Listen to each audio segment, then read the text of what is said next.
Coat Lakhpat की रिहायशी 20 साला सैरिश ने वालदैन की मर्जी के खिलाफ घर से भागकर अली नामी नौजवान से शादी रचा ली। अहले खाना को इल्म हुआ तो लियाकताबाद लड़के के घर जा पहुंचे, जहां दोनों पार्टियों में झगड़ा हो गया।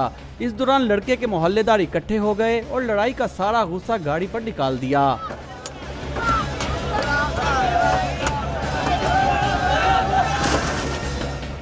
दो ग्रुपों में तसादुम की इतला पर पुलिस मौके पर पहुंची तो मुश्तिल अफराद ने भागने में ही आफियत जानी, जबकि पुलिस ने तबाह हाल गाड़ी तहवील में लेकर दोनों पार्टियों के खिलाफ कानून के मुताबिक कार्रवाई का दावा कर दिया। इनकी नेगोशिएशन चल रही थी, किसी वजह से इनकी तकरार हुई है और मामला इस यहाँ तक पहुँचा है। लड़की अगवा होके आई है, वो अभी तक कोट लखपत वाले का उसकी कार्रवाई कर रहे हैं। यहाँ पे जो कुछ हुआ है उसकी हम कार्रवाई करेंगे। पुलिस के मुताबिक तबाह होने वाली गाड़ी ASI की थी, जो इसके रिश्तेदार मांग कर ले गए थे। कैमरामैन तारिक महमूद के साथ वसीम रियाज, डॉन न्यूज़, लाहौर।